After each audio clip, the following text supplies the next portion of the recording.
Victoire du Paris Saint-Germain 4-1 face à l'Olympique Lyonnais. Comme vous le savez, on va bientôt affronter cette équipe en Coupe de France et ça risque d'être très très chaud. Mais en tout cas, ce match de préparation, on va dire, avant le grand match contre le Borussia Dortmund, et bah très clairement, on a vu un grand Paris Saint-Germain sans Kylian Mbappé, sans Ousmane Dembélé qui était sur le banc.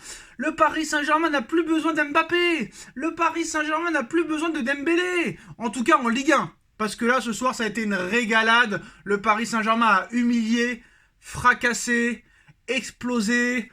Je ne sais plus quel mot dire. Cette équipe lyonnaise qui a été, on va dire, inoffensif. Inoffensif face à un Paris Saint-Germain sérieux, rigoureux, efficace, spontané, joueur.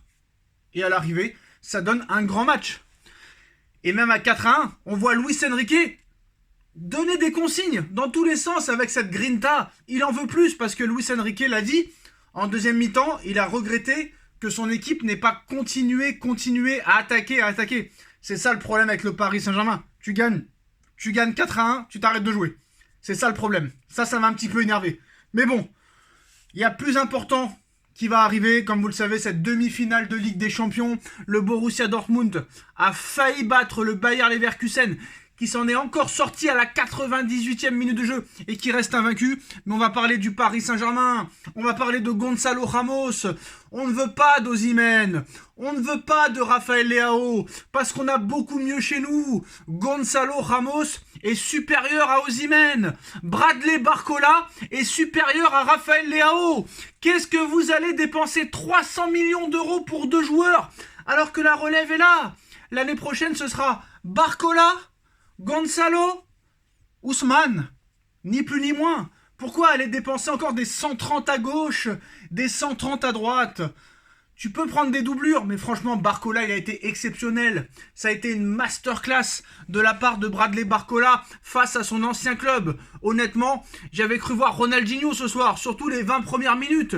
Les 20 premières minutes de Bradley Barcola, c'est du très haut niveau. C'est une masterclass, c'est une régalade.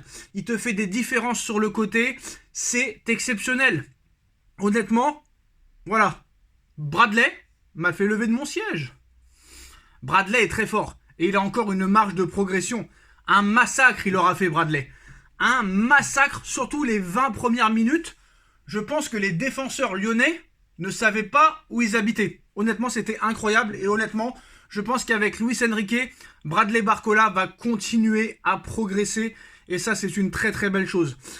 Donc maintenant, aussi, le doublé de Gonzalo Ramos. Alors ça va lui donner une pleine confiance. Randal Kolo Muani, je pense que là, c'est terminé. Randal, je pense qu'il va falloir plier bagage. À moins peut-être qu'on te laisse une deuxième saison, une deuxième chance. Sachant que si Kylian s'en va, tu auras peut-être l'opportunité de t'exprimer un peu plus. Mais je pense que voilà, Gonzalo Ramos, de match en match, il prend des points sur toi. Et Gonzalo Ramos, à chaque fois qu'il joue, il marque. À chaque fois qu'il rentre, il marque. Depuis le mois de mars, à chaque fois que Gonzalo Ramos joue ou entre en jeu, il marque. Et ça fait plaisir. Là, tu te dis, au moins, on n'a pas dépensé 180 millions sur deux joueurs qui sont mauvais. Au moins, Gonzalo, là, tu vois qu'il revient. Et je vous annonce que Gonzalo Ramos, la saison prochaine, c'est 40 buts, toutes compétitions confondues. La saison 2024 de 2025, la saison 2024-2025 de Gonzalo Ramos sera de 40 buts minimum la saison prochaine. Enregistré, screené, faites ce que vous voulez. Mais on a vu un très très gros Paris Saint-Germain, un Paris Saint-Germain sérieux, un Paris Saint-Germain joueur, un Paris Saint-Germain qui ne fait pas la passe à 10. Et franchement, ce qu'avait dit Luis Enrique était vrai. Au mois de décembre, il avait dit qu'on serait beaucoup plus fort en mars qu'au mois de décembre. Et ça s'avère vrai. Honnêtement. Maintenant, ceux qui ont pleuré après le mercato d'été. On n'a plus Neymar, on n'a plus Marco, on n'a plus Lionel. Comment on va faire pour s'en sortir? Et ben voilà le résultat. Voilà les résultats. Avec eux, tu te faisais éliminer en 8e de finale de Ligue des Champions, en quart de finale de Coupe de France. Et là, tu es en tête de Ligue 1 avec seulement une seule défaite. Une seule défaite. Qui a fait ça au Paris Saint-Germain? Quel entraîneur? Dites-moi, depuis la création du Paris Saint-Germain en 1970, quel entraîneur a seulement une défaite au bout de 30 journées. Une seule défaite. Une seule défaite au bout de 30 journées. C'est complètement incroyable. Et tous ceux qui pleurent le départ de Verratti, Lionel Messi, Neymar Junior sont des footix. Voilà. Le milieu de terrain, franchement, Vitinha a pris une ampleur complètement incroyable. Vitinha s'est transformé en bulldozer. Vitinha s'est transformé en Iniesta et Xavi et Pirlo en même temps. Vitinha est un régal à voir jouer. Honnêtement, c'est incroyable. En tout cas, il y a un gros travail de Luis Enrique derrière, il y a un gros travail des joueurs, il y a un gros travail du staff, et ça c'est très très bien. En tout cas, on a vu un Paris Saint-Germain complètement intraitable aujourd'hui. On a vu un Ramos, Barcola, Asensio en totale symbiose. Randall, je ne l'ai pas vu, mais ce trio-là, Barcola, Ramos, Asensio, franchement, il m'a fait plaisir. On a marqué 4 buts, on a la maîtrise du match, Donnarumma, très concentré, on espère que ça va continuer pour le match contre Dortmund. Mais voilà, Colo, là je peux plus rien pour toi. Franchement, je peux plus rien pour toi. Vitinha, j'ai pas de mots. Magicien, artiste, maestro, je ne sais pas comment t'appeler. Un pari aussi efficace devant le but, de plus en plus efficace. Là, on enchaîne les matchs avec des 4 buts. Et ça, c'est impressionnant. On marque.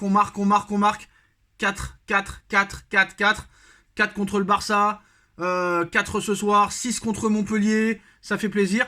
Et en plus de ça, c'est une victoire collective. C'est un gros travail de tout l'effectif, de l'entraîneur, des dirigeants. Un Gonzalo Ramos en mode patron, un Vitinha en total contrôle, un Didio qui revient au niveau, mais on espère que maintenant ça va continuer dans les gros matchs. C'est ça qui nous fait peur, c'est ça le point d'interrogation.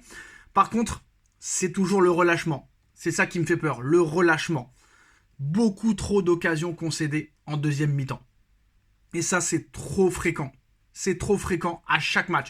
Alors, je veux bien, tu mènes 4-1, tu te relâches un petit peu. C'est naturel, mais il faut rester concentré. Tu ne peux pas te permettre d'arrêter de jouer comme ça. Beraldo buteur, mais Beraldo est quand même limité. Déjà qu'en défense centrale, il est limité, alors à gauche, des fois, il s'est fait prendre bien comme il faut, et ça fait peur. Bon, on n'a pris qu'un but, mais voilà, on a fait le travail. Un pari sérieux, un pari rigoureux, un pari en total contrôle, en totale maîtrise, des joueurs très concentrés, un Gonzalo Ramos en pleine confiance, un Barcola total régal. Bon voilà, le Paris Saint-Germain déroule face à l'Olympique Lyonnais et le Paris Saint-Germain s'approche de son 12e titre de champion de France et prépare du mieux possible son match contre Dortmund. Mais il y a encore un match mercredi à Lorient, un match samedi prochain. Il faudra rester concentré, gagner ce titre le plus rapidement possible pour pouvoir se concentrer sur la Champions League. Voilà les gars, dites-moi en commentaire, on se retrouve très vite pour une nouvelle vidéo. Tchuss.